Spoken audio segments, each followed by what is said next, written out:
ਕਿ ਪਿੰਡ ਮੰਘਾਣੀਆਂ ਦੇ ਵਿੱਚ ਲੱਗਦੀ ਆ ਔਰਤਾਂ ਦੀ ਮੰਡੀ। ਕੋਈ ਇਦਾਂ ਦੀ ਆਪਸ਼ਨ ਲੱਭਦਾ ਹੈ, ਕੋਈ ਯਾਰ ਕੋਈ ਬੰਗਾਲ ਦੀ ਜਨਾਨੀ, ਕੋਈ ਡਰਾਈਵਰ ਹੈ ਜਿਹੜਾ ਪਿੰਡ ਦਾ, ਉਹਦੇ ਨਾਲ ਗੱਲਾਂ ਕਰਦਾ ਉਹਦੇ ਬਾਰੇ ਕਿ ਇੱਥੇ ਇੱਥੋਂ ਇਸ ਤਰੀਕੇ ਦੇ ਨਾਲ ਜਨਾਨੀਆਂ ਮਿਲ ਜਾਂਦੀਆਂ, ਤੈਨੂੰ ਇੱਕ ਲਿਆ ਕੇ ਦੇ ਦਿੰਦੇ ਆ, ਤੂੰ ਆਪਦਾ ਘਰ ਵਸਾ ਲੈ। ਬਾਹਰਲੇ ਮੁਲਕਾਂ ਦੇ ਵਿੱਚ ਕਿ ਸਾਡੀ ਕੁੜੀ ਗੋਰੇ ਨਾਲ ਨਾ ਵਿਆਹ ਕਰਾਵੇ, ਫਿਰ ਅਸੀਂ ਸੋਚਣ ਲੱਗੇ ਵੀ ਸਾਡੀ ਕੁੜੀ ਕਾਲੇ ਨਾਲ ਨਾ ਵਿਆਹ ਕਰਾਵੇ।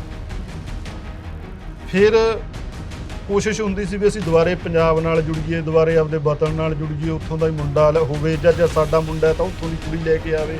ਪਰ ਹੁਣ ਉਹ ਦੌਰ ਇਸ ਦੌਰ ਤੱਕ ਪਹੁੰਚ ਗਿਆ ਕਿ ਚੱਲ ਵਿਆਹ ਮੁੰਡੇ ਨਾਲ ਕਰਾ ਲੇ, ਕਿਤੇ ਕੁੜੀ ਨਾਲ ਹੀ ਨਾ ਕਰਾ ਲੇ। ਬਹੁਤ ਸਾਰੀਆਂ ਫੈਮਲੀਆਂ, ਬਹੁਤ ਸਾਰੇ ਜ਼ਿਮੀਂਦਾਰ ਪਰਿਵਾਰ ਇੱਦਾਂ ਦੇ ਨੇ ਜਿਹੜੇ ਕਿ 4-4 5-5 ਭਰਾ ਨੇ, ਪਰ ਉਹਨਾਂ ਦੇ ਵਿੱਚੋਂ ਵਿਆਹ ਇੱਕ ਜਣੇ ਦਾ ਹੀ ਹੁੰਦਾ ਹੈ, ਬਾਕੀ 4 ਨਾਲ ਵੈਸੀ ਐਡਜਸਟਮੈਂਟ ਨਾਲ ਉਹਨਾਂ ਦੀ ਲਾਈਫ ਚੱਲਦੀ ਹੈ। ਜਿਹੜੇ ਅਸੀਂ ਤਾਂ ਇਹ ਵੀ ਕਹਿੰਦੇ ਕਿ ਜੱਟ ਦਾ ਦੁਸ਼ਮਣ ਕਿਵੇਂ ਬਣਦਾ। ਜੇ ਅਸੀਂ ਫੜਾ ਤਾਂ ਮਾਰ ਦਿੰਦੇ ਆ ਕਿ ਜੱਟ ਤਾਂ ਵੱਟ ਵਿੱਚ ਬੰਦਾ ਵੱਢਦਾ, ਉਹ ਵੱਟ ਵਿੱਚ ਜਿਹੜੇ ਬੰਦੇ ਨੂੰ ਵੱਢਦਾ ਉਹ ਵੀ ਸਾਡਾ ਤਾਂ ਭਾਈਏ ਹੁੰਦਾ। ਪੀੜ੍ਹੀ ਇਹਨਾਂ ਗੱਲਾਂ ਤੋਂ ਬਹੁਤ ਜ਼ਿਆਦਾ ਅੱਗੇ ਲੰਘ ਚੁੱਕੀ ਹੈ। ਉਹ ਕਹਿੰਦੇ ਯਾਰ ਤੈਨੂੰ ਸਾਡੇ ਨਾਲ ਕੋਈ ਮਤਲਬ ਨਹੀਂ ਹੈਗਾ, ਮੈਂ ਦੇਖਣਾ ਨਾ ਆਪਣੇ ਬੱਚੇ, ਛੋਟੇ ਬੱਚੇ ਪੀੜ੍ਹੀ ਇਹ ਕਹਿਣ ਲੱਗ ਗਈ, ਮੈਂ ਦੇਖਣਾ ਨਾ ਮੈਂ ਜ਼ਿੰਦਗੀ 'ਚ ਕੀ ਕਰਨਾ, ਤੂੰ ਮੈਨੂੰ ਮੌਕਾ ਦੇ, ਮੈਨੂੰ ਕਰਨ ਦੇ, ਮੈਂ ਆਪੇ ਕਰ ਲੂੰਗਾ। ਸਵਾਲ ਤਾਂ ਇਹ ਪੈਦਾ ਹੁੰਦਾ ਅਸਲ ਦੇ ਵਿੱਚ ਕਿ ਕੈਨੇਡਾ ਨੂੰ ਸਾਡੇ ਜਵਾਕਾਂ ਦੀ ਲੋੜ ਕਿਉਂ ਪਈ, ਜਾਂ ਪੰਜਾਬ ਨੂੰ ਬਾਹਰਲੇ ਮਜ਼ਦੂਰਾਂ ਦੀ ਲੋੜ ਕਿਉਂ ਪਈ। ਸਵਾਲ ਤਾਂ ਸਾਡੇ ਆਪਣੇ ਵਾਸਤੇ ਹੈ ਕਿ ਅਸੀਂ ਆਪਣੇ ਕੰਮ ਕਰਨੇ ਛੱਡਤੇ।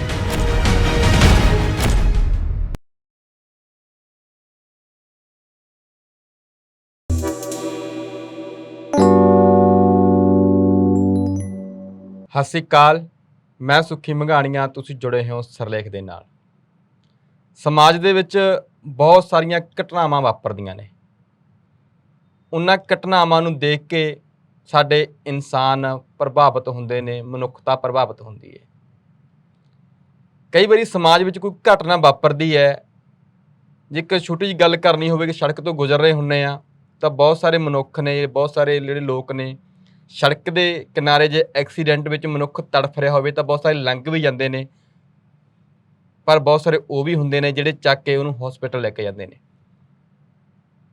ਪਰ ਕਈ ਵਾਰੀ ਸਮਾਜ ਦੇ ਵਿੱਚ ਅਜਿਹੀ ਘਟਨਾ ਵਾਪਰ ਜਾਂਦੀ ਹੈ, ਬਹੁਤ ਸਾਰੇ ਲੋਕਾਂ ਲਈ, ਦੁਨੀਆ ਦੇ ਲਈ ਉਹ ਘਟਨਾ ਆਮ ਹੁੰਦੀ ਹੈ, ਪਰ ਕੋਈ ਘਟਨਾ ਕਿਸੇ ਇਨਸਾਨ ਨੂੰ ਇੰਨਾ ਪ੍ਰਭਾਵਿਤ ਕਰਦੀ ਹੈ ਤੇ ਇੰਨਾ ਸੋਚਣ ਲਈ ਮਜਬੂਰ ਕਰ ਦਿੰਦੀ ਹੈ। ਅੱਜ ਕੱਲ੍ਹ ਸੋਸ਼ਲ ਮੀਡੀਆ ਦੇ ਦੌਰ ਦੇ ਵਿੱਚ ਫੇਸਬੁੱਕ 'ਤੇ ਪੋਸਟਾਂ ਪਾਉਣ ਤੱਕ ਗੱਲਾਂ ਸੀਮਿਤ ਨੇਗੀਆਂ, ਅਤੇ ਫੇਸਬੁੱਕ ਸੋਸ਼ਲ ਮੀਡੀਆ ਤੋਂ ਉੱਪਰ ਉੱਠ ਕੇ ਉਸ ਘਟਨਾ ਨੇ ਜਿਸ ਨੂੰ ਝੰਜੋੜਿਆ ਅਤੇ ਇੱਕ ਕਿਤਾਬ ਲਿਖਣ ਬੈਠ ਜਾਣਾ, ਇਹ ਬਹੁਤ ਵੱਡੀ ਗੱਲ ਹੈ। ਇਹ ਕਿਤਾਬ ਹੈ 12 ਤੁਰੀਆਂ ਜਾ। ਮੈਨੂੰ ਇਸ ਗੱਲ ਦਾ ਹੀ ਮਾਣ ਹੈ ਕਿ ਮੇਰੇ ਪਿੰਡ ਦੇ ਨਾਵਲਕਾਰ, ਸਾਹਿਤਕਾਰ ਵੱਡੇ ਬਾਈ ਗੁਰਨੈਮ ਮੰਘਾਣੀਆਂ ਦਾ ਇਹ ਨਾਵਲ ਹੈ। 2 ਵਾਰ ਪੜ੍ਹਿਆ ਇਸ ਕਰਕੇ ਕਿਉਂਕਿ ਮੈਨੂੰ ਲੱਗਦਾ ਸੀ ਵੀ ਜਿੱਥੋਂ ਗੁਰਨੈਮ ਇਹ ਨਾਵਲ ਲਿਖਦਾ ਤੁਰਦਾ ਗਿਆ, ਮੈਨੂੰ ਇੰਝ ਲੱਗਿਆ ਕਿ ਮੈਂ ਖੁਦ ਤੁਰ ਰਿਹਾ ਹਾਂ।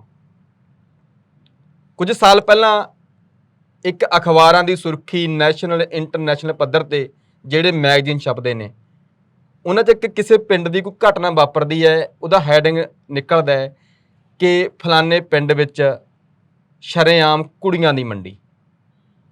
ਹੁਣ ਇਹ ਗੱਲ ਆਪਣੇ ਆਪ ਵਿੱਚ ਬਹੁਤ ਵੱਡੀ ਹੈ ਅਤੇ ਸਮਾਜ ਦੇ ਉੱਤੇ ਬਹੁਤ ਵੱਡਾ ਸਵਾਲ ਹੈ।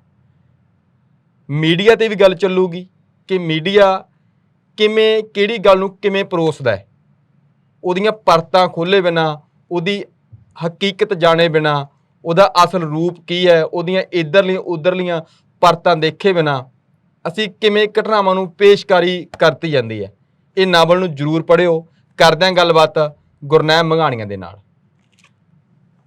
ਬਈ ਜੀ, ਇਸ ਗੱਲ ਲਈ ਮੁਬਾਰਕਬਾਦ। ਪਹਿਲਾਂ ਤਾਂ ਇਹੀ ਜਾਣਾਂਗਾ ਕਿ ਘਟਨਾਵਾਂ, ਇਹੋ ਜਿਹੀਆਂ ਘਟਨਾਵਾਂ ਅਖਬਾਰਾਂ ਸੁਰਖੀਆਂ ਬਣਦੀਆਂ ਨੇਗੀਆਂ, ਪਰ ਇਹ ਕਿਵੇਂ ਜਿਹੇ ਵਿੱਚ ਆਇਆ ਕਿ ਯਾਰ ਇਹ ਘਟਨਾ ਦੇ ਅਗਲੇ ਪਿਛਲੇ ਸਭ ਕੁਝ ਫਰੋਲਿਆ ਜਾਵੇ।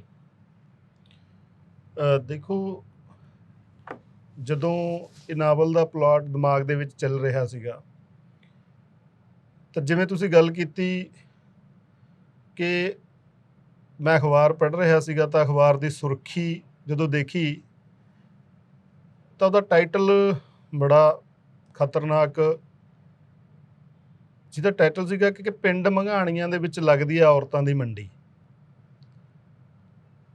ਸੋ ਉੱਥੋਂ ਜਦੋਂ ਗੱਲ ਤੁਰੀ ਤਾਂ ਗੱਲ ਮੀਡੀਏ ਨੇ, ਨੈਸ਼ਨਲ ਮੀਡੀਏ ਨੇ ਬੜੀ ਦੂਰ ਤੱਕ ਗਈ। ਮੇਰੇ ਯਾਦ ਹੈ ਕਿ ਉਦੋਂ ਅੱਜ ਤੱਕ ਚੈਨਲ ਦੀ ਟੀਮ ਇਹ ਸਰਵੇ ਕਰਨ ਪਹੁੰਚੀ ਆਪਣੇ ਇਲਾਕੇ ਦਾ ਕਿ ਬਾਕੀ ਇਸ ਇਲਾਕੇ ਦੇ ਵਿੱਚ ਕੋਈ ਇਸ ਤਰ੍ਹਾਂ ਦੀਆਂ ਘਟਨਾਵਾਂ ਹੋ ਰਹੀਆਂ ਜਾਂ ਇਸ ਤਰ੍ਹਾਂ ਦੇ ਕੋਈ ਹਾਲਾਤ ਹੋ ਰਹੇ ਹੈ। ਉਹ 2-3 ਦਿਨ ਇੱਥੇ ਰਹੇ, ਉਹਨਾਂ ਨੇ ਖੋਜ ਕੀਤੀ ਤੇ ਮੈਨੂੰ ਉਹਨਾਂ ਦੇ ਨਾਲ ਕੰਮ ਕਰਨ ਦਾ ਮੌਕਾ ਮਿਲਿਆ। ਨਾਲ ਡਾਕਟਰ ਕੁਲਦੀਪ ਜੀ ਸੀਗੇ ਤੇ ਉਹਨਾਂ ਨੇ ਇੱਕ ਸਟੋਰੀ ਬਣਾਈ ਉਦੋਂ ਉਹਨਾਂ ਸਮਿਆਂ 'ਚ। ਉਹਦਾ ਸਟੋਰੀ ਦਾ ਨਾਂ ਸੀਗਾ ਪੰਜਾਬ ਕੀ ਪੰਚਾਲੀ, ਜਿਹਦਾ ਟਾਈਟਲ ਇੱਥੋਂ ਨਿਕਲਿਆ ਕਿ ਪੰਜਾਬ ਦੇ ਖਾਸ ਕਰਕੇ ਇਸ ਮਾਲਵੇ ਇਲਾਕੇ ਦੇ ਬਹੁਤ ਸਾਰੀਆਂ ਫੈਮਲੀਆਂ, ਬਹੁਤ ਸਾਰੇ ਜ਼ਿਮੀਂਦਾਰ ਪਰਿਵਾਰ ਇੱਦਾਂ ਦੇ ਨੇ ਜਿਹੜੇ ਕਿ 4-4 5-5 ਭਰਾ ਨੇ, ਪਰ ਉਹਨਾਂ ਦੇ ਵਿੱਚੋਂ ਵਿਆਹ ਇੱਕ ਜਣੇ ਦਾ ਹੀ ਹੁੰਦਾ ਹੈ। ਬਾਕੀ 4 ਨਾਲ ਵੈਸੀ ਐਡਜਸਟਮੈਂਟ ਨਾਲ ਉਹਨਾਂ ਦੀ ਲਾਈਫ ਚੱਲਦੀ ਹੈ। ਕਿ ਜਿਵੇਂ ਪਾਂਡਵਾਂ ਦੀ ਕਦੇ ਇੱਕ ਪਤਨੀ ਹੁੰਦੀ ਸੀ 5 ਜਣਿਆਂ ਦੀ, ਉਸੇ ਤਰੀਕੇ ਦੇ ਹਾਲਾਤ ਹੁਣ ਦੇ ਸਮੇਂ ਦੇ ਵਿੱਚ, ਕਿਉਂਕਿ ਉਹ ਹਾਲਾਤ ਇੱਦਾਂ ਦੇ ਆ ਆਰਥਿਕਤਾ ਨੂੰ ਲੈ ਕੇ ਇਹ ਚੀਜ਼ਾਂ ਕਿ ਜ਼ਮੀਨ ਥੋੜ੍ਹੀ ਆ ਉਹਨਾਂ ਪਰਿਵਾਰਾਂ ਕੋਲੇ, ਜ਼ਮੀਨ ਥੋੜ੍ਹੀ ਹੋਣ ਕਰਕੇ ਸਾਰੇ ਜਣਿਆਂ ਦੇ ਵਿਆਹ ਨਹੀਂ ਹੁੰਦੇ, ਜਾਂ ਹੁੰਦੇ ਵੀ ਆ ਤਾਂ ਜਾਣ ਕੇ ਨਹੀਂ ਕੀਤੇ ਜਾਂਦੇ ਕਿ ਜ਼ਮੀਨ ਜੇ ਜਿੰਨੇ ਬੱਚੇ ਵੱਧ ਹੋਣਗੇ, ਜਿੰਨੇ ਪਰਿਵਾਰ ਦੇ ਜੀਅ ਵਧਣਗੇ, ਉਨੇ ਥਾਵਾਂ ਦੇ ਉੱਤੇ ਹੋਰ ਵੰਡੀ ਜਾਊਗੀ। ਸੋ ਇਸ ਤਰ੍ਹਾਂ ਦੀਆਂ ਐਡਜਸਟਮੈਂਟ ਸਮਾਜ ਦੇ ਵਿੱਚ ਆਪਣੇ ਇਲਾਕੇ ਦੇ ਵਿੱਚ ਉਹਨਾਂ ਨੇ ਜਦੋਂ ਇਸ ਸਟੋਰੀ ਦੇ ਉੱਤੇ ਕੰਮ ਕੀਤਾ, ਸੋ ਉਸ ਤਰ੍ਹਾਂ ਦੇ ਹਾਲਾਤਾਂ ਦੇ ਵਿੱਚੋਂ ਜਦੋਂ ਗੱਲਾਂ ਚੱਲੀਆਂ ਤਾਂ ਉਸ ਸਟੋਰੀ ਦੇ ਵਿੱਚੋਂ ਇੱਕ ਚੀਜ਼ ਉਹਨਾਂ ਨੇ ਇਹ ਕੱਢੀ। ਉਹਨਾਂ ਨੇ ਉਸ ਚੀਜ਼ ਨੂੰ ਕਵਰ ਕਰਨ ਦੀ ਬਜਾਏ ਕਿ ਹਾਂ ਇੱਥੇ ਕੋਈ ਔਰਤਾਂ ਦੀ ਵਿਕਰੀ ਹੁੰਦੀ ਹੈ ਜਾਂ ਇੱਥੇ ਔਰਤਾਂ ਲਿਆ ਕੇ ਵੇਚੀਆਂ ਜਾਂਦੀਆਂ ਜਾਂ ਕੋਈ ਇੱਦਾਂ ਦਾ ਵਪਾਰ ਹੁੰਦਾ ਹੈ, ਉਹਨਾਂ ਨੇ ਜਦੋਂ ਸਾਰੀ ਖੋਜ ਪੜਤਾਲ ਕੀਤੀ ਤਾਂ ਉਹ ਸਟੋਰੀ ਹੋਰ ਤਰੀਕੇ ਦੀ ਨਿਕਲੀ ਉਸ ਚੀਜ਼ ਦੇ ਵਿੱਚੋਂ। ਪਰ ਉਸ ਤੋਂ ਬਾਅਦ ਵੀ ਕੁਛ ਚੀਜ਼ਾਂ ਜਾਂ ਕੁਛ ਲਿਟਰੇਰੀ ਪੱਖ ਤੋਂ ਇੱਦਾਂ ਦਾ ਲਿਖਿਆ ਗਿਆ, ਉਸ ਚੀਜ਼ ਦੇ ਉੱਤੇ ਕੰਮ ਹੁੰਦਾ ਰਿਹਾ। ਜੇ ਮੈਂ ਕਹਾਂ ਕਿ ਉਸੇ ਦੌਰ ਦੇ ਵਿੱਚ ਪ੍ਰਗਟ ਸਤੌਜ ਦਾ ਨਾਵਲ ਤੀਵੀਆਂ ਆਇਆ, ਉਹਦੇ ਵਿੱਚ ਵੀ ਕੁਛ ਇੱਦਾਂ ਦੀਆਂ ਘਟਨਾਵਾਂ ਦਾ ਉਹ ਜ਼ਿਕਰ ਸੀ ਜਿਹੜਾ ਚੱਲਦਾ ਸੀ। ਹੁਣ ਮੈਂ ਵੀ ਇਸ ਘਟਨਾਵਾਂ ਨੂੰ, ਇਸ ਦੌਰ ਨੂੰ ਜਾਂ ਉਸ ਸਮੇਂ ਨੂੰ ਉਸੇ ਤਰੀਕੇ ਦੇ ਨਾਲ ਦੇਖ ਰਿਹਾ ਸੀਗਾ। ਉਸ ਦੇਖਣ ਦੇ ਪੱਖ ਤੋਂ ਮੇਰੇ ਮਨ ਦੇ ਵਿੱਚ ਵੀ ਇਹ ਚੀਜ਼ਾਂ, ਇਹ ਉਲਝਣਾਂ ਪੈਦਾ ਹੋਈਆਂ ਕਿ ਯਾਰ ਕਿਸੇ ਚੀਜ਼ ਦੀ ਸੱਚਾਈ ਹੋਰ ਹੁੰਦੀ ਹੈ, ਉਸ ਚੀਜ਼ ਨੂੰ ਪੇਸ਼ ਮਸਾਲਾ ਲਾ ਕੇ ਕਿਸੇ ਹੋਰ ਤਰੀਕੇ ਦੇ ਨਾਲ ਕਰ ਦਿੱਤਾ ਜਾਂਦਾ ਹੈ ਤੇ ਕਮਾਈ ਵਾਲਾ ਕਮਾਈ ਕਰ ਜਾਂਦਾ ਹੈ, ਚੈਨਲ ਵਾਲੇ TRP ਲੈ ਜਾਂਦੇ ਆ, ਮੀਡੀਆ ਆਪਦਾ ਕੰਮ ਕਰ ਜਾਂਦਾ ਹੈ, ਪਰ ਉਹਦੇ ਪਿੱਛੇ ਸੱਚ ਕੀ ਹੈ ਇਹ ਮੈਨੂੰ ਲੱਗਿਆ ਕਿ ਇਹ ਚੀਜ਼ ਸਾਹਿਤ ਹੀ ਇਹਨੂੰ ਚੰਗੇ ਤਰੀਕੇ ਦੇ ਨਾਲ ਦੱਸ ਸਕਦਾ ਹੈ। ਬਾਕੀ ਚੀਜ਼ਾਂ ਤਾਂ ਆਪਾਂ ਕਹਿ ਲਈਏ ਕਿ ਉਹਨਾਂ ਦਾ ਵਪਾਰ ਹੈ, ਅਗਲੇ ਨੇ ਆਪਣੇ ਵਪਾਰ ਦੇ ਐਂਗਲ ਤੋਂ ਦੇਖਣਾ ਕਿ ਇੱਥੇ ਮਸਾਲਾ ਲਾ ਕੇ ਸਾਡੀ ਆਹ ਚੀਜ਼ ਐਵੇਂ ਚੱਲੂਗੀ, ਜਾਂ ਇਹਨੂੰ ਟਾਈਟਲ ਅਸੀਂ ਇੱਦਾਂ ਦਾ ਦੇਈਏ ਫਿਰ ਇਹ ਸਾਡੀ ਚੀਜ਼ ਦੇਖੀ ਜਾਊਗੀ। ਜਾਂ ਉਦੋਂ ਦੀਆਂ ਜਿਹੜੀਆਂ ਘਟਨਾਵਾਂ ਸੀਗੀਆਂ ਅਖਬਾਰਾਂ ਦੇ ਵਿੱਚ ਇੱਦਾਂ ਦੀਆਂ ਸੁਰਖੀਆਂ ਬਣਨੀਆਂ, ਵੱਡੇ ਵੱਡੇ ਲੇਖਕ ਮਤਲਬ ਆਪਣੇ ਪਿੰਡ ਨੂੰ ਵਿਜ਼ਿਟ ਕਰਕੇ ਗਏ ਆ ਕੇ, ਆਪਣੇ ਇਲਾਕੇ ਨੂੰ ਵਿਜ਼ਿਟ ਕਰਕੇ ਗਏ ਆ ਕੇ ਕਿ ਇਹੋ ਜਿਹੇ ਹਾਲਾਤ ਆ ਉੱਥੇ, ਜਦੋਂ ਰੀਅਲ ਦੇ ਵਿੱਚ ਦੇਖਦੇ ਸੀ ਤਾਂ ਇਦਾਂ ਦਾ ਕੁਝ ਵੀ ਨਜ਼ਰ ਨਹੀਂ ਆਉਂਦਾ ਸੀਗਾ ਕਿਤੇ। ਪਰ ਉਹ TRP ਕਹਿ ਲਓ ਜਾਂ ਇੱਕ ਮਸਾਲਾ ਲਾ ਕੇ ਗੱਲ ਨੂੰ ਬਣਾਉਣ ਦੇ ਪੱਖ ਤੋਂ ਕਹਿ ਲਓ, ਤਾਂ ਉਸ ਤਰੀਕੇ ਦੇ ਵਿੱਚੋਂ ਮੈਨੂੰ ਇਹ ਲੱਗਿਆ ਕਿ ਇਸ ਨਾਵਲ ਦਾ ਕਥਾਨਕ ਉਦੋਂ ਬਣਨਾ ਸ਼ੁਰੂ ਹੋਇਆ ਕਿ ਇਸ ਗੱਲ ਦੀ ਅਸਲੀਅਤ ਕੀ ਹੈ, ਮੈਂ ਉਸ ਨੂੰ ਇੱਕ ਨਾਵਲ ਦੇ ਰੂਪ ਦੇ ਵਿੱਚ ਪੇਸ਼ ਕਰਾਂ, ਇੱਕ ਨਾਵਲ ਦੇ ਰੂਪ ਦੇ ਵਿੱਚ ਮੈਂ ਦੱਸ ਸਕਾਂ। ਤੇ ਨਾਵਲ ਹੁਣ ਤੁਹਾਡੇ ਸਾਹਮਣੇ ਹੈ, ਮੈਂ ਕਿੰਨਾ ਕੁ ਕਾਮਯਾਬ ਹੋਇਆ ਜਾਂ ਕਿਹੜੀਆਂ ਘਾਟਾਂ ਵਾਧਾਂ ਰਹੀਆਂ, ਇਹ ਸਾਡੇ ਪਾਠਕ ਹੈ ਜਿਹੜੇ ਉਹ ਦੱਸ ਸਕਦੇ ਆ। ਨਾਵਲ ਦਾ ਸਿਰਲੇਖ 12 ਤੁਰੀਆਂ ਜਾ, ਇਹ ਕਿਵੇਂ? ਹਾਲਾਂਕਿ ਤੁਸੀਂ ਵੀ ਇਹਦੇ ਉੱਤੇ, ਜੇ ਅਖਬਾਰ ਦਾ ਟਾਈਟਲ, ਜੇ ਮੈਗਜ਼ੀਨ ਦਾ ਟਾਈਟਲ ਕੁੜੀਆਂ ਦੀ ਮੰਡੀ ਬਣ ਸਕਦਾ ਹੈ, ਤਾਂ ਫਿਰ ਇਹਦਾ ਵੀ ਕੁੜੀਆਂ ਦਾ ਮੰਡੀ ਬਣ ਸਕਦਾ ਸੀ। ਜੀ ਬਿਲਕੁਲ। ਮੈਂ ਇਸ ਤਰੀਕੇ ਜਾਂ ਇਸ ਚੀਜ਼ ਨੂੰ ਪੋਜ਼ੀਟਿਵ ਐਂਗਲ ਤੋਂ ਲੈਣਾ ਚਾਹੁੰਦਾ ਸੀਗਾ। ਉਹਨਾਂ ਸਮਿਆਂ ਦੇ ਵਿੱਚ ਜਿਸ ਦੌਰ ਦਾ ਇਹ ਨਾਵਲ ਹੈ, ਉਸ ਦੌਰ ਦੇ ਵਿੱਚ ਬਹੁਤ ਸਾਰੇ ਸਾਡੇ ਪਿੰਡਾਂ ਦੇ ਵਿੱਚ ਢਾਡੀ 12 ਗਾਉਂਦੇ ਹੁੰਦੇ ਸੀ, ਕਵਿਸ਼ਰ ਲੱਗਦੇ ਹੁੰਦੇ ਸੀਗੇ, ਉਹਨਾਂ ਨੂੰ ਅਸੀਂ ਸੁਣਦੇ, ਉਹ ਚੀਜ਼ਾਂ ਕਿਤੇ ਦਿਮਾਗ ਦੇ ਵਿੱਚ ਚੱਲਦੀਆਂ ਸੀਗੀਆਂ। ਅਸਲ 'ਚ ਜਿਹੜਾ ਇਸ ਨਾਵਲ ਦਾ ਮੁੱਖ ਕਰੈਕਟਰ ਹੈ ਲੀਲੂ, ਉਹ ਵੀ ਕਿਤੇ ਨਾ ਕਿਤੇ ਇਹਨਾਂ ਚੀਜ਼ਾਂ ਨਾਲ ਹੀ, ਗਾਉਣ ਵਜਾਉਣ ਨਾਲ, ਸਪੀਕਰ ਨਾਲ, ਲੋਕਾਂ ਦੇ ਵਿਆਹਾਂ ਦੇ ਵਿੱਚ ਸਪੀਕਰ ਲਾਉਣੇ, ਧਾਰਮਿਕ ਸਮਾਗਮਾਂ ਦੇ ਉੱਤੇ ਸਪੀਕਰ ਲਾਉਣੇ। ਸੋ ਉਸ ਬੰਦੇ ਦੀ ਲਾਈਫ ਵੀ ਉਸ ਤਰੀਕੇ ਦੀ ਸੀ। ਉਸ ਲਾਈਫ ਦੇ ਵਿੱਚੋਂ ਉਹ ਜਦੋਂ ਮੈਂ ਨਾਵਲ ਲਿਖ ਰਿਹਾ ਸੀ, ਮੈਂ ਸ਼ੁਰੂ 'ਚ ਨਹੀਂ ਸੋਚਿਆ ਸੀਗਾ ਇਹਦਾ ਟਾਈਟਲ 12 ਤੁਰੀਆਂ ਜਾਂ ਬਣੂਗਾ, ਪਰ ਜਦੋਂ ਮੈਂ ਨਾਵਲ ਦਾ ਐਂਡ ਕਰ ਰਿਹਾ ਸੀਗਾ ਕਿ ਮੈਨੂੰ ਲੱਗਦਾ ਸੀਗਾ ਕਿ ਇੱਦਾਂ ਦੇ ਬੰਦਿਆਂ ਦੀਆਂ ਜਿਹੜੀਆਂ ਗਥਾਵਾਂ ਹੈ, ਜਿਵੇਂ ਅਸੀਂ ਪੁਰਾਣੇ ਸੂਰਮਿਆਂ ਦੀਆਂ ਗਥਾਵਾਂ ਗਾਉਂਦੇ ਹਾਂ, ਯੋਧਿਆਂ ਦੀਆਂ ਵਾਰਾਂ ਗਾਉਂਦੇ ਹਾਂ, ਮੈਨੂੰ ਇਹ ਲੱਗਦਾ ਕਿ ਇਹ ਵੀ ਜ਼ਿੰਦਗੀ ਦੇ ਅਸਲ ਯੋਧੇ ਨੇ ਬੰਦੇ। ਇਹਨਾਂ ਦੀਆਂ ਵਾਰਾਂ ਵੀ ਇਸੇ ਤਰ੍ਹਾਂ ਤੁਰਦੀਆਂ ਰਹਿਣੀਆਂ ਚਾਹੀਦੀਆਂ, ਇਹਨਾਂ ਦੀਆਂ ਕਥਾਵਾਂ ਵੀ ਇਸੇ ਤਰ੍ਹਾਂ ਅੱਗੇ ਜਾਣੀਆਂ ਚਾਹੀਦੀਆਂ, ਅਗਲੀਆਂ ਪੀੜ੍ਹੀਆਂ ਤੱਕ ਜਾਣੀਆਂ ਚਾਹੀਦੀਆਂ ਕਿ ਉਹਨਾਂ ਨੇ ਕਿਸ ਕਿਸ ਤਰੀਕੇ ਨਾਲ ਜ਼ਿੰਦਗੀ ਬਸਰ ਕੀਤੀ ਤੇ ਅੱਜ ਉਹ ਕਿਸ ਮਕਾਮ ਤੇ ਆਪਣੇ ਪਰਿਵਾਰਾਂ ਨੂੰ, ਆਪਣੇ ਰਿਸ਼ਤੇਦਾਰਾਂ ਨੂੰ ਲੈ ਕੇ ਆਏ ਆ। ਸਾਡੇ ਸਮਾਜ ਦੇ ਵਿੱਚ ਅਸੀਂ ਕਈ ਵਾਰੀ ਲੋਕ ਕਹਿ ਦਿੰਦੇ ਨੇ ਕਿ ਔਰਤ ਦੀ ਦੁਸ਼ਮਣ ਹੈ। ਇਹ ਨਾਵਲ ਪੜ੍ਹ ਕੇ ਸਾਨੂੰ ਇਹ ਲੱਗਿਆ ਕਿ ਗੁਰਨੈਬ ਨੇ ਖੁਦ ਛੋਟੀ ਕਿਸਾਨੀ ਜਿਹੜਾ ਸੰਤਾਪ ਹੈ ਉਹ ਆਪਣੇ ਪਿੰਡੇ ਤੇ ਹੰਢਾਇਆ ਜੀ। ਫਿਰ ਸਾਨੂੰ ਲੱਗਦਾ ਇਹ ਨਾਵਲ ਪੜ੍ਹ ਕੇ ਇਹ ਵੀ ਲੱਗਦਾ ਕਿ ਜਬਰੇ ਜੈਬੇ ਵਰਗੇ ਜਿਹੜੇ ਨਾਵਲ ਜਿਹੜੇ ਪਾਤਰ ਨੇਗੇ ਉਹ ਹਰੇਕ ਪਿੰਡ 'ਚ ਨੇ, ਜਿਨ੍ਹਾਂ ਨੂੰ ਮੈਂ ਤਾਂ ਕਈ ਵਾਰੀ ਸਾਡੇ ਕਿਸਾਨ ਆਗੂ, ਮਜ਼ਦੂਰ ਆਗੂ ਕਹਿੰਦੇ ਨੇ ਧਨਾੜ, ਕੜਮ ਚੌਧਰੀ, ਜਿਹੜੇ ਛੋਟੀ ਕਿਸਾਨੀ ਨੂੰ ਖਾਂਦੇ ਨੇ, ਜਿਹੜੇ ਅਸੀਂ ਤਾਂ ਇਹ ਵੀ ਕਹਿੰਦੇ ਕਿ ਜੱਟ ਦਾ ਦੁਸ਼ਮਣ ਕਿਵੇਂ ਬਣਦਾ। ਜੇ ਅਸੀਂ ਫੜਾ ਤਾਂ ਮਾਰ ਦਿੰਦੇ ਆ ਕਿ ਜੱਟ ਤਾਂ ਵੱਟ ਪਿੱਛੇ ਬੰਦਾ ਵੱਢਦਾ, ਉਹ ਵੱਟ ਵਿੱਚ ਜਿਹੜੇ ਬੰਦੇ ਨੂੰ ਵੱਢਦਾ ਉਹ ਵੀ ਸਾਡਾ ਤਾਂ ਭਾਈਏ ਹੁੰਦਾ। ਮੈਨੂੰ ਲੱਗਦਾ ਵੀ ਸਮਾਜ ਦੇ ਵਿੱਚ ਇਹੀ ਛੋਟੀ ਕਿਸਾਨਾਂ ਨੂੰ ਖਾ ਰਹੇ ਨੇ ਤੇ ਜੇਕਰ ਉਹਨਾਂ ਦੇ ਵਿਆਹ ਨਹੀਂ ਹੁੰਦੇ ਤਾਂ ਦੁਸ਼ਮਣ ਤਾਂ ਫਿਰ ਉਹੀ ਨੇ ਨਾ। ਉਹਨੂੰ ਤੁਸੀਂ ਕਿਵੇਂ, ਇਸ ਵਰਤਾਰੇ ਨੂੰ ਕਿਵੇਂ ਦੇਖਦੇ ਹੋ? ਬਿਲਕੁਲ, ਤੁਸੀਂ ਮਤਲਬ ਇਸ ਪੱਖ ਦੇ ਉੱਤੋਂ ਸਹੀ ਗੱਲ ਹੈ ਕਿ ਜਦੋਂ ਵੈਸੇ ਤਾਂ ਇਹ ਮਤਲਬ ਕਹਾਵਤ ਹੀ ਹੈ ਕਿ ਜਿਹੜੀ ਵੱਡੀ ਮੱਛੀ ਹੈ ਉਹ ਛੋਟੀ ਮੱਛੀ ਨੂੰ ਖਾ ਜਾਂਦੀ ਹੈ। ਉਹ ਵਰਤਾਰਾ ਕੁਦਰਤੀ ਨਿਯਮ ਹੈ ਇੱਕ। ਇਸੇ ਤਰ੍ਹਾਂ ਇਹ ਮਨੁੱਖਤਾ ਦੇ ਵਿੱਚ ਜਿੱਤੋਂ ਆਪਾਂ ਚੰਗਾ ਹੋਣ ਦੀ ਆਸ ਕਰਦੇ ਹਾਂ, ਘੱਟੋ ਘੱਟ ਮਨੁੱਖਤਾ 'ਚ ਜਾਂ ਬਤੌਰ ਇਨਸਾਨੀਅਤ ਸਾਨੂੰ ਨਹੀਂ ਕਰਨੀ ਚਾਹੀਦੀ, ਪਰ ਉੱਥੇ ਵੀ ਇਹ ਉਸੇ ਤਰੀਕੇ ਦੇ ਨਾਲ ਪਾਈ ਜਾਂਦੀ ਹੈ। ਜਦੋਂ ਇਹ ਧਨਾੜ ਲੋਕਾਂ ਦੀ ਗੱਲ ਕਰਦੇ ਹਾਂ, ਚਲਾਕ ਲੋਕਾਂ ਦੀ ਗੱਲ ਕਰਦੇ ਹਾਂ, ਜਿਨ੍ਹਾਂ ਨੇ ਕੀ ਕਰਨਾ ਹੈ ਕਿ ਇੱਕ ਵਾਰੀ ਛੋਟੇ ਕਿਸਾਨ ਦੀ ਜ਼ਮੀਨ ਠੇਕੇ 'ਤੇ ਲੈ ਲਈ, ਉਹਨੂੰ ਥੋੜ੍ਹੇ ਥੋੜ੍ਹੇ ਕਰਕੇ ਪੈਸੇ, ਉਹ ਜੇ ਆਪਾਂ ਕਹੀਏ ਕਿ ਹੁਣ 80,000 ਨੂੰ ਠੇਕਾ, 60,000 ਨੂੰ, ਜਾਂ ਉਹਨਾਂ ਸਮਿਆਂ ਦੇ ਵਿੱਚ 25 23 20 ਦੀ ਗੱਲ ਹੁੰਦੀ ਸੀ ਤਾਂ ਉਹ 20,000 ਟੁੱਟਵੇਂ ਰੂਪ 'ਚ ਦੇ ਦੇਣਾ, ਉਹਦਾ ਵਿਚਾਰੇ ਦਾ ਵੈਸੇ ਹੀ ਚੱਲ ਜਾਣਾ। ਉਦੋਂ ਬਾਅਦ ਉਹਨੇ ਅਗਲੇ ਸਾਲ ਦਾ ਠੇਕਾ ਵੀ ਪਹਿਲਾਂ ਹੀ ਖਾ ਜਾਣਾ ਫੜ ਕੇ। ਉਹਨੇ ਕੋਈ ਚੁਸਤ ਚਲਾਕੀਆਂ ਹੁੰਦੀਆਂ ਸੀ ਵੀ ਜੇ ਇਕੱਠੇ ਪੈਸੇ ਦੇਤੇ ਇਹਨੂੰ ਕੰਮ ਆ ਜਾਣਗੇ ਕਿਤੇ, ਇਹਨੂੰ ਥੋੜ੍ਹੇ ਥੋੜ੍ਹੇ ਕਰਕੇ ਦੇਈ ਜਾਓ। ਉਹਦੇ ਪਰਿਵਾਰ ਦੇ ਰੂਟੀਨ ਮੈਟਰ 'ਚ ਹੀ ਖਰਚ ਹੋ ਜਾਂਦੇ ਸੀਗੇ, ਰੂਟੀਨ 'ਚ ਹੀ ਚੱਲ ਜਾਂਦਾ ਸੀਗਾ। ਜਦੋਂ ਉਹਨੂੰ 6 ਮਹੀਨਿਆਂ ਦਾ ਟਾਈਮ ਪੂਰਾ ਹੁੰਦਾ, ਸਾਲ ਦਾ ਟਾਈਮ ਪੂਰਾ ਹੁੰਦਾ, ਉਹਨੂੰ ਪੈਸਿਆਂ ਦੀ ਲੋੜ ਰਹਿਣੀ ਸੀਗੀ, ਉਹ ਫਿਰ ਹੋਰ ਫੜ ਲੈਂਦਾ। ਇਸੇ ਤਰੀਕੇ ਉਹ ਠੇਕੇ ਤੋਂ ਹੌਲੀ ਹੌਲੀ ਜਾਂ ਵਡਾਈ ਤੋਂ ਜ਼ਮੀਨ ਗਹਿਣੇ ਹੋਣ ਦੀ ਸਥਿਤੀ 'ਚ ਵਗ ਜਾਂਦੀ ਵੀ ਹੁਣ ਭਾਈ ਤੇਰੇ ਕੋਲੇ ਇੰਨੇ ਪੈਸੇ ਹੋ ਗਏ, ਜੇ ਤਾਂ ਇੰਨੇ ਮੋੜ ਸਕਦਾ ਤਾਂ ਦੱਸ, ਨਹੀਂ ਗਹਿਣੇ ਲਿਖਾ ਦੇ ਸਾਡੇ ਕੋਲੇ, ਦੱਸਦੇ ਅਸੀਂ ਕਿਸੇ ਨੂੰ ਹੈ ਨਹੀਂ। ਮਤਲਬ ਚਲਾਕੀਆਂ ਨਾਲ ਇਹ ਚੀਜ਼ਾਂ ਕੀਤੀਆਂ ਜਾਂਦੀਆਂ। ਉਹ ਵਿਚਾਰਾ ਗਹਿਣੇ ਕਰ ਦਿੰਦਾ, ਗਹਿਣੇ ਤੋਂ ਵੀ ਪਤਾ ਹੁੰਦਾ ਸੀਗਾ ਵੀ ਹੁਣ ਗਹਿਣੇ ਹੋਊਗੀ, ਗਹਿਣੇ ਤੋਂ ਵੀ ਇਹਦੇ ਤੋਂ ਛਡਾਈ ਤਾਂ ਹੁਣ ਜਾਣੀ ਨਹੀਂ ਹੈਗੀ। ਫਿਰ ਹੌਲੀ ਹੌਲੀ ਉਹ ਸਥਿਤੀ ਬੈ ਵੱਲ ਨੂੰ ਵਧਣ ਲੱਗ ਜਾਂਦੀ। ਕਹਿਣ ਦਾ ਭਾਵ ਕਿ ਉਹ ਲੋਕ ਪਿੰਡਾਂ ਦੇ ਵਿੱਚ ਬੈਠੇ ਵੀ ਇਹ ਕਾਰਵਾਈਆਂ, ਇਹ ਚੀਜ਼ਾਂ ਉਸ ਤਰੀਕੇ ਦੀਆਂ, ਜਾਂ ਜੇ ਆਪਾਂ ਛੋਟੀ ਕਿਸਾਨੀ ਤੋਂ ਆਪਾਂ ਮਜ਼ਦੂਰ ਵੱਲ ਨੂੰ ਆ ਜਾਈਏ ਤਾਂ ਘਰੇ ਆਪਣੇ ਸੀਰੀ ਆਪਣੇ ਰਲੇ ਹੁੰਦੇ ਸੀਗੇ। ਸੀਰੀਆਂ ਦਾ ਵੀ ਉਸੇ ਤਰ੍ਹਾਂ ਸ਼ੋਸ਼ਣ ਹੁੰਦਾ ਕਿ ਉਹਨਾਂ ਨੂੰ ਥੋੜ੍ਹੇ ਥੋੜ੍ਹੇ ਪੈਸੇ ਕਰਕੇ ਦੇਈ ਜਾਓ ਤੇ ਉਹਨਾਂ ਦੇ ਪੈਸੇ ਪਹਿਲਾਂ ਹੀ ਵੱਧ ਚੱਲੇ ਪਏ ਹੁੰਦੇ। ਅਗਲੇ ਸਾਲ ਜਦੋਂ ਉਹਨੇ ਕਹਿੰਦਾ ਹੁੰਦਾ ਮੈਂ ਤਾਂ ਕਿਤੇ ਹੋਰ ਰਲਣਾ, ਤਾਂ ਪੈਸੇ ਦੇ ਭਾਈ ਵਾਪਸ ਮੋੜ ਸਾਰੇ ਇਹਨੇ, ਨਹੀਂ ਮੋੜਦਾ ਤਾਂ ਫਿਰ 1 ਸਾਲ ਹੋਰ ਲਾ। ਉਹ ਮਤਲਬ ਫਿਰ ਉਹਦੇ ਪਰਿਵਾਰ 'ਚ ਕੋਈ ਇੱਦਾਂ ਦੀ ਘਟਨਾ ਵਾਪਰ ਗਈ, ਕਿਸੇ ਬੱਚੇ ਦਾ ਨੂੰ ਵਿਆਹ ਕਰਨਾ ਪੈ ਗਿਆ, ਕੁਛ ਇੱਦਾਂ ਦਾ ਮਸਲਾ ਬਣ ਗਿਆ। ਮਤਲਬ ਉਸ ਖਲਜਾਗਣ 'ਚੋਂ, ਉਸ ਦਲਦਲ 'ਚੋਂ ਉਹ ਜਦੋਂ ਇੱਕ ਵਾਰੀ ਬੰਦੇ ਨੂੰ ਫਸਾ ਲਾਂਦੇ ਆ ਤਾਂ ਕਹਿਣ ਦਾ ਭਾਵ ਉਹ ਮੁੜ ਕੇ ਉਹਨੂੰ ਨਿਕਲ ਨਹੀਂ ਦਿੰਦੇ। ਉਹਨੂੰ ਉਸੇ ਚੋਰ ਮੋਰੀਆਂ ਰਾਹੀਂ ਉਹਦੀ ਪ੍ਰੋਪਰਟੀ ਹਥਿਆਉਣੀ, ਉਹਦੀ ਜ਼ਮੀਨ ਹਥਿਆਉਣੀ ਜਾਂ ਮਜ਼ਦੂਰ ਦਾ ਸ਼ੋਸ਼ਣ ਕਰਨਾ, ਇਹ ਸਾਲਾਂ ਬੱਧੀ ਇਸ ਤਰੀਕੇ ਦਾ ਕੰਮ ਹੈ ਜਿਹੜਾ ਇਹ ਲਗਾਤਾਰ ਚੱਲਦਾ ਰਹਿੰਦਾ ਤੇ ਹੁਣ ਵੀ ਕਿਸੇ ਨਾ ਕਿਸੇ ਤਰੀਕੇ ਚੱਲ ਹੀ ਰਿਹਾ। ਥੋੜ੍ਹੇ ਜਿਹੇ ਮੇਰੇ ਖਿਆਲ ਦੇ ਵਿੱਚ ਰੂਪ ਚੇਂਜ ਹੋ ਗਏ ਹੋਣਗੇ, ਉਹਨਾਂ ਚੀਜ਼ਾਂ ਦੇ ਹਾਲਾਤ ਉਸ ਤਰ੍ਹਾਂ ਦੇ ਬਣ ਗਏ ਹੋਣਗੇ, ਪਰ ਕਿਤੇ ਨਾ ਕਿਤੇ ਉਹ ਕਰੈਕਟਰ ਸਾਡੀ ਜ਼ਿੰਦਗੀ ਦੇ ਵਿੱਚ ਉਸੇ ਤਰੀਕੇ ਦੇ ਨਾਲ ਆਪਣਾ ਕੰਮ ਕਰਦੇ ਨੇ, ਉਸੇ ਪਲਾਨਿੰਗਾਂ ਨਾਲ ਆਪਣਾ ਕੰਮ ਕਰਦੇ ਨੇ।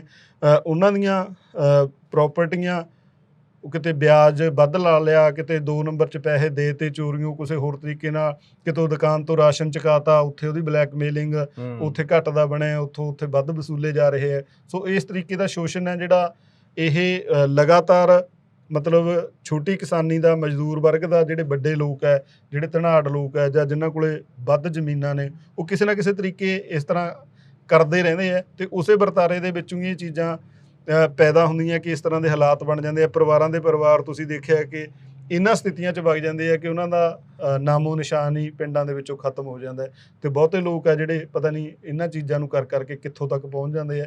ਸੋ ਇਸ ਤਰ੍ਹਾਂ ਦੇ ਹਾਲਾਤ ਮੈਨੂੰ ਲੱਗਦਾ ਇਹ ਵਰਤਾਰਾ ਲਗਾਤਾਰ ਵਾਪਰਦਾ ਰਹਿੰਦਾ। ਹਾਂ, ਇਹਦਾ ਰੂਪ ਬਦਲਦਾ ਰਹਿੰਦਾ, ਰੂਪ ਚੇਂਜ ਹੁੰਦਾ ਰਹਿੰਦਾ, ਉਹ ਵੱਖਰਾ ਮਸਲਾ ਹੈਗਾ। ਕਲਵੰਤ ਵਿਰਕ ਦੀ ਕਹਾਣੀ ਹੈ, ਸ਼ਾਇਦ ਤੁਸੀਂ ਵੱਧ ਜਾਣਦੇ ਹੋ, ਖੱਬਲ, ਇੱਕ ਔਰਤ ਕਿਵੇਂ ਜੜ੍ਹਾਂ ਲਾਉਂਦੀ ਹੈ।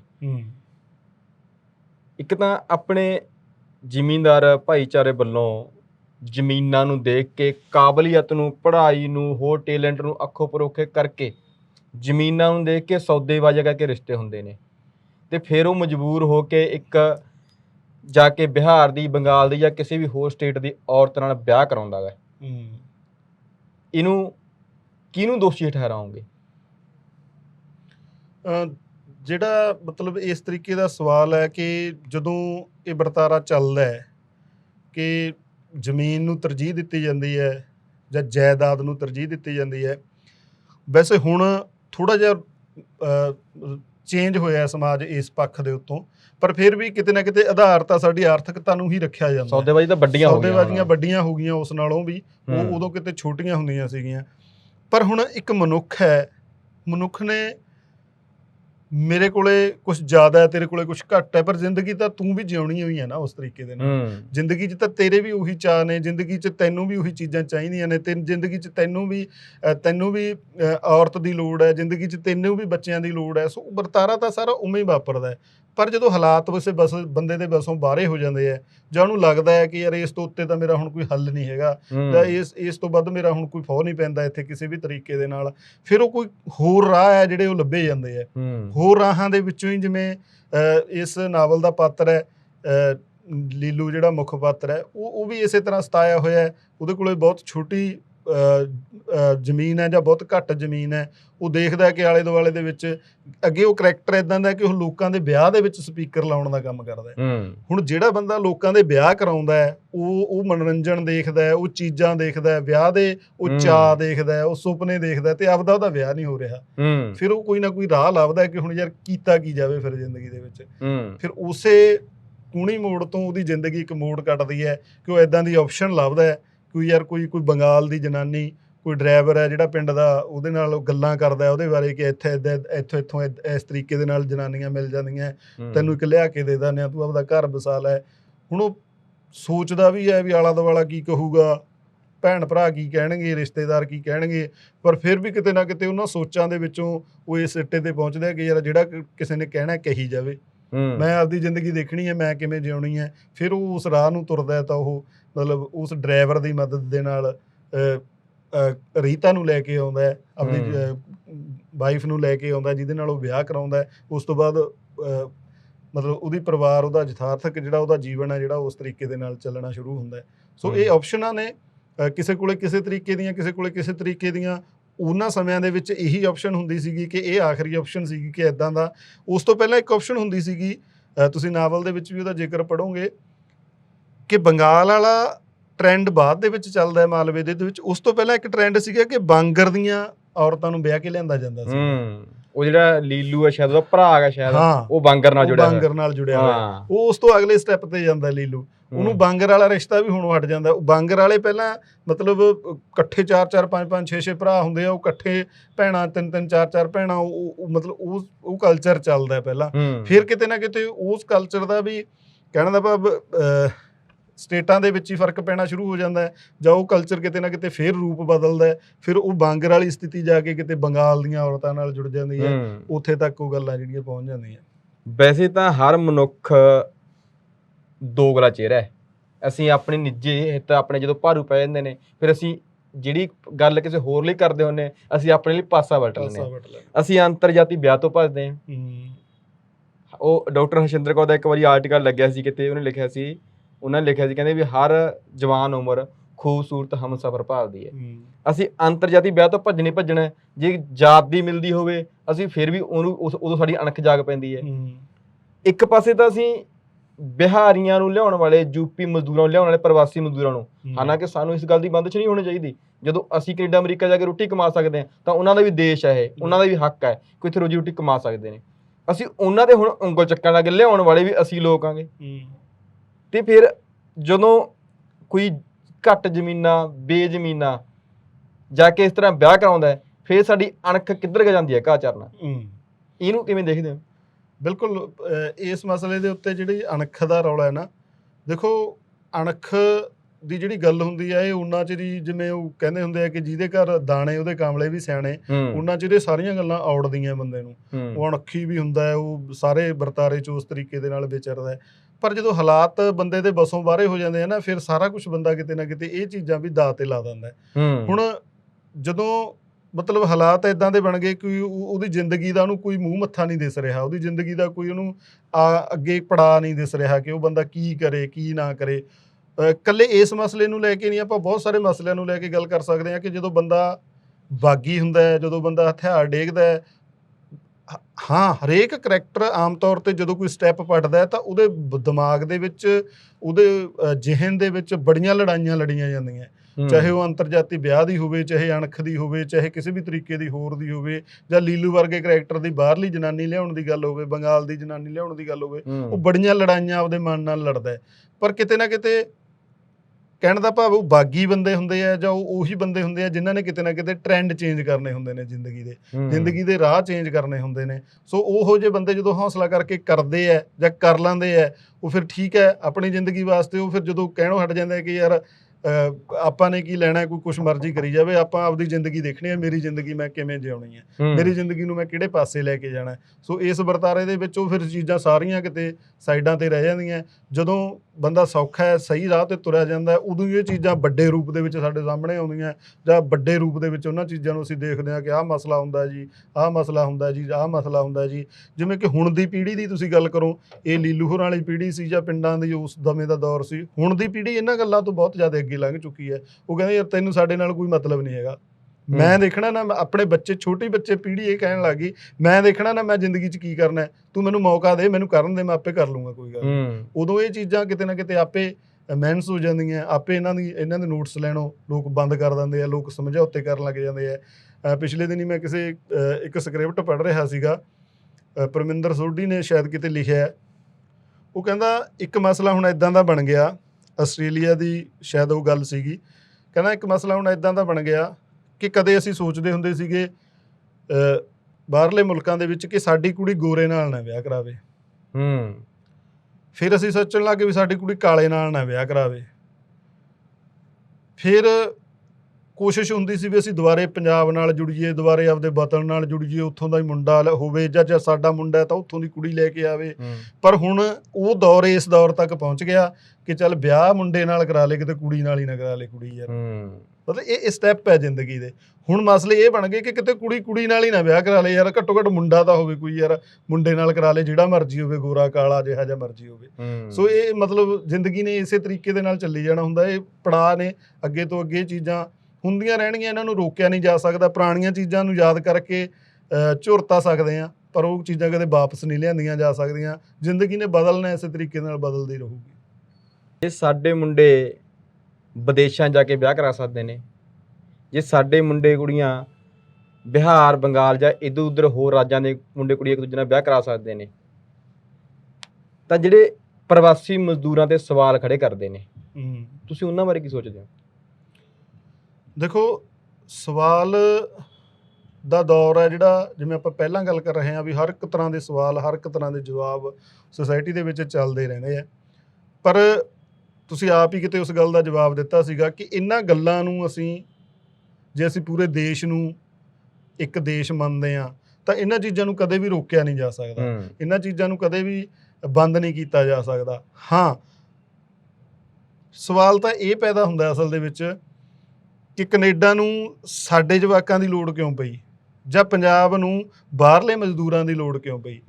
ਸਵਾਲ ਤਾਂ ਸਾਡੇ ਆਪਣੇ ਵਾਸਤੇ ਹੈ ਕਿ ਅਸੀਂ ਆਪਣੇ ਕੰਮ ਕਰਨੇ ਛੱਡਤੇ, ਅਸੀਂ ਚਿੱਟੇ ਕੱਪੜੇ ਪਾ ਕੇ ਤੁਰੇ ਫਿਰਨਾ, ਅਸੀਂ ਬੁਲਟਾਂ ਤੇ ਗੇੜੇ ਦੇਣੇ ਹੈ, ਅਸੀਂ ਚੰਗੀਆਂ ਥਾਰ ਗੱਡੀਆਂ ਰੱਖਣੀਆਂ, ਵੱਡੇ ਸਾਧਨ ਰੱਖਣੇ ਹੈ। ਫਿਰ ਉਹ ਜਿਹੜਾ ਕੰਮ ਕਰੂਗਾ ਉਹ ਕੋਈ ਹੋਰ ਕਰੂਗਾ ਕਿ ਇੱਕ ਤਾਂ ਚਾਹੁੰਦੇ ਹਾਂ ਅਸੀਂ, ਫਿਰ ਐਂ ਕਹਿੰਦੇ ਆ ਵੀ ਆ ਕਿਉਂ ਗਿਆ। ਦੋਨੇ ਪਾਸੇ ਤਾਂ ਦੋਗਲੇ ਕਿਰਦਾਰ ਹੋ ਗਏ ਨਾ ਸਾਡੇ। ਫਿਰ ਅਸੀਂ ਜੇ ਸਾਡੇ ਕੋਲੇ ਕੰਮ ਪਿਆ, ਆਪ ਅਸੀਂ ਉਹ ਕਰਨਾ ਨਹੀਂ, ਫਿਰ ਕੋਈ ਨਾ ਕੋਈ ਤਾਂ ਉਹਨੂੰ ਕਰੂਗਾ ਹੀ ਆ ਕੇ। ਉਹ ਕੋਈ ਕੈਨੇਡਾ ਜਾ ਕੇ ਵੀ ਕਰ ਸਕਦਾ, ਕੋਈ ਆਸਟ੍ਰੇਲੀਆ ਜਾ ਕੇ ਵੀ ਕਰ ਸਕਦਾ, ਕੋਈ ਬਿਹਾਰ ਤੋਂ ਆ ਕੇ ਪੰਜਾਬ 'ਚ ਆ ਕੇ ਵੀ ਕਰ ਸਕਦਾ। ਹਾਂ, ਉਹ ਉਦੋਂ ਬਾਅਦ ਅਗਲੇ ਦੀ ਤਰੱਕੀ ਹੈ, ਅਗਲੇ ਦੀ ਮਿਹਨਤ ਹੈ ਕਿ ਅਸੀਂ ਹੁਣ ਇਹ ਸਵਾਲ ਵੀ ਕਰਨ ਲੱਗ ਗਏ ਕਿ ਜੇ ਸਾਡੇ ਭਈਏ ਸਰਪੰਚ ਬਣਨਗੇ, ਸਾਡੇ ਭਈਏ ਐਮਐਲਏ ਬਣਨਗੇ, ਉਹ ਤਾਂ ਬਣਨਗੇ। ਉਹ ਅਗਲਾ ਮਿਹਨਤ ਕਰ ਰਿਹਾ, ਉਸ ਲੈਵਲ ਤੱਕ ਪਹੁੰਚੇ, ਮਿਹਨਤ ਕਰਕੇ ਅਗਲਾ ਆਪਣੇ ਨਹੀਂ ਪੰਜਾਬੀ ਮੰਤਰੀ ਬਣੇ ਬੈਠੇ ਕੈਨੇਡਾ 'ਚ ਜਾ ਕੇ, ਬਣਨਗੇ। ਉਹ ਅਗਲੇ ਦਾ ਟੈਲੈਂਟ ਹੈ, ਅਗਲੇ ਦੀ ਮਿਹਨਤ ਹੈ, ਉਹਨੂੰ ਕਦੇ ਨਹੀਂ ਰੋਕਿਆ ਜਾ ਸਕਦਾ। ਹਾਂ, ਗੱਲਾਂ ਤਾਂ ਸਾਰੇ ਤਰੀਕੇ ਦੀਆਂ ਹੀ ਚੱਲਦੀਆਂ ਰਹਿਣੀਆਂ, ਹੁੰਦੀਆਂ ਰਹਿਣੀਆਂ, ਪਰ ਅਗਲੇ ਜੇ ਕੋਈ ਤੁਹਾਡੇ ਨਾਲ ਕਿਸੇ ਕਿਸਮ ਦਾ ਉਸ ਮਸਲੇ 'ਤੇ ਧੱਕਾ ਹੋ ਰਿਹਾ ਹੈ, ਫਿਰ ਅਸੀਂ ਸਵਾਲ ਕਰ ਸਕਦੇ ਹਾਂ ਕਿ ਆਹ ਚੀਜ਼ ਹੁਣ ਸਾਡੇ ਸਮਾਜ ਵਾਸਤੇ ਖਤਰਨਾਕ ਹੈ। ਪਰ ਸਮਾਜ ਵਾਸਤੇ ਕੋਈ ਮਜ਼ਦੂਰ ਕਦੇ ਵੀ ਖਤਰਨਾਕ ਨਹੀਂ ਹੋ ਸਕਦਾ। ਉਹ ਆਪਦੀ ਮਿਹਨਤ ਕਰ ਰਿਹਾ ਹੈ, ਆਪਦੀ ਮਿਹਨਤ ਦੇ ਬਲਬੂਤੇ ਇੱਕ ਬੰਦਾ ਬਿਹਾਰੀ ਮਜ਼ਦੂਰ ਕੋਈ ਰੇਹੜੀ ਲਾ ਕੇ ਆਪਦੇ ਜਵਾਕ ਪੜ੍ਹਾ ਕੇ IAS ਬਣਾ ਰਿਹਾ ਹੈ, ਤਾਂ ਫਿਰ ਇਹਦੇ ਤੇ ਦੂਜੇ ਬੰਦੇ ਨੂੰ ਕੀ ਸਵਾਲ ਹੋ ਸਕਦੇ ਆ? ਉਹ ਆਪਦੇ ਰੁਜ਼ਗਾਰ ਕਰ ਰਿਹਾ, ਉਹ ਕਿਸੇ ਨਾਲ ਬੇਈਮਾਨਾ ਨਹੀਂ ਕਰ ਰਿਹਾ, ਉਹ ਮਿਹਨਤ ਕਰ ਰਿਹਾ ਆਪਦੀ। ਉਹ ਕੋਈ ਵੀ ਕਰ ਸਕਦਾ।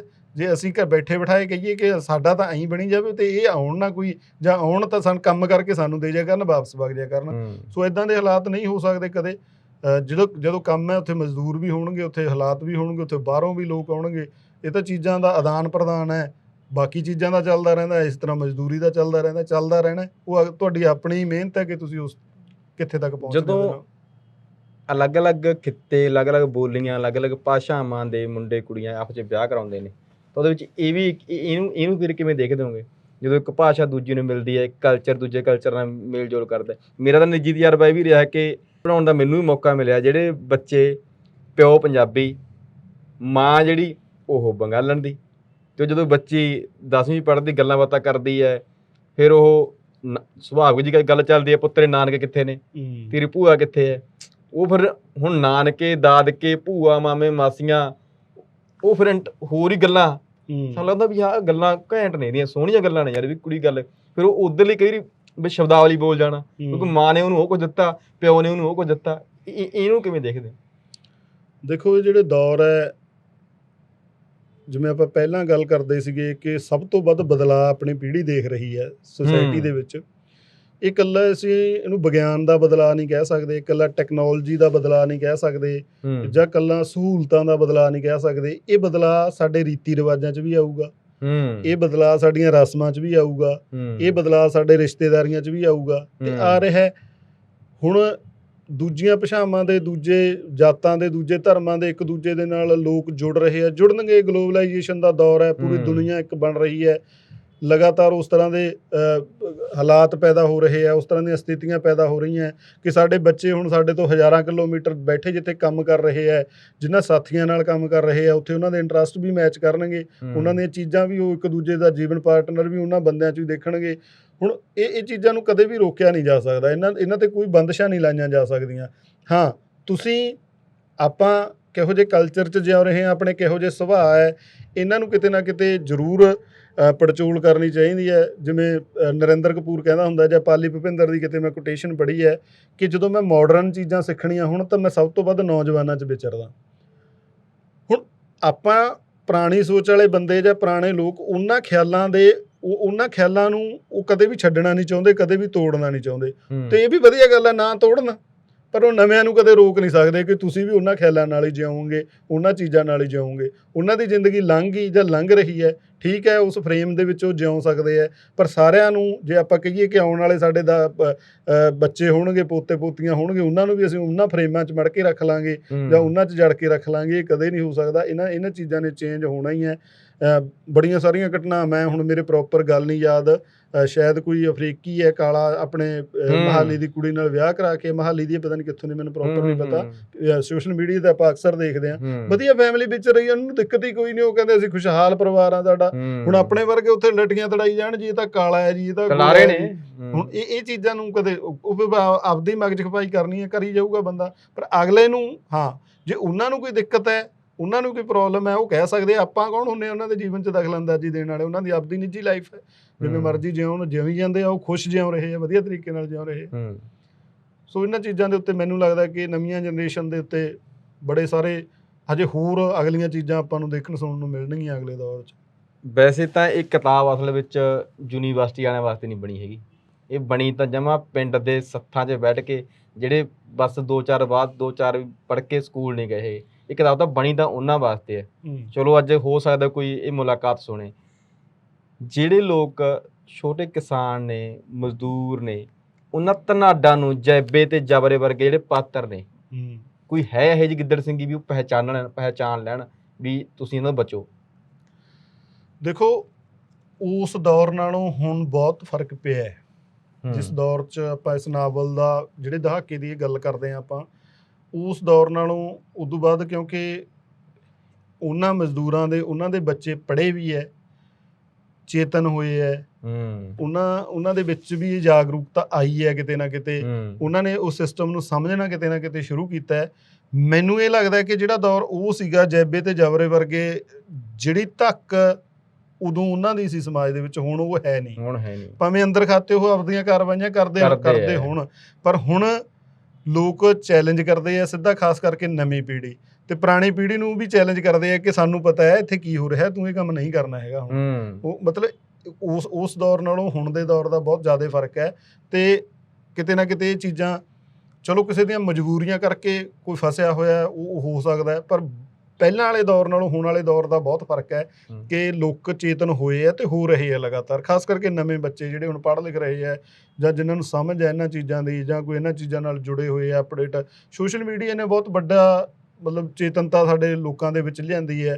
ਜਿਵੇਂ ਕਿਸਾਨੀ ਅੰਦੋਲਨ ਦੀ ਆਪਾਂ ਗੱਲ ਕਰੀਏ, ਉਹਨਾਂ ਲੋਕਾਂ ਨੇ ਇਹ ਲੜਾਈਆਂ ਲੜੀਆਂ, ਉਹਨਾਂ ਦਾ ਜਿਹੜਾ ਮਾਈਂਡ ਸੈਟਅਪ ਹੈ ਹੁਣ, ਜਿਹੜੇ ਵਰਤਾਰੇ ਨੂੰ ਉਹ ਇੰਨਾ ਲੰਬਾ ਸਮਾਂ ਸੁਣਿਆ, ਉਹਨਾਂ ਨੇ ਭਾਸ਼ਣ ਸੁਣੇ, ਗੱਲਾਂ ਸੁਣੀਆਂ, ਵਰਤਾਰੇ ਸੁਣੇ ਕਿ ਕਿੱਥੇ ਕੀ ਕੀ ਵਾਪਰਦਾ ਹੈ, ਤੁਹਾਡੇ ਨਾਲ ਘਰਾਂ ਦੇ ਵਿੱਚ ਕੀ ਵਾਪਰਦਾ, ਤੁਹਾਡੇ ਪਿੰਡਾਂ ਦੇ ਵਿੱਚ ਕੀ ਵਾਪਰਦਾ ਹੈ। ਬਹੁਤ ਵੱਡੀ ਚੇਤਨਤਾ ਉਹ ਉਹਨਾਂ ਲੋਕਾਂ ਦੇ ਵਿੱਚ ਵੀ ਆਈ ਹੈ, ਪਰ ਨਵੀਂ ਪੀੜ੍ਹੀ ਖਾਸੀ ਜਾਗਰੂਕ ਹੈ ਹੁਣ ਇਹਨਾਂ ਮਸਲਿਆਂ ਦੇ ਉੱਤੇ।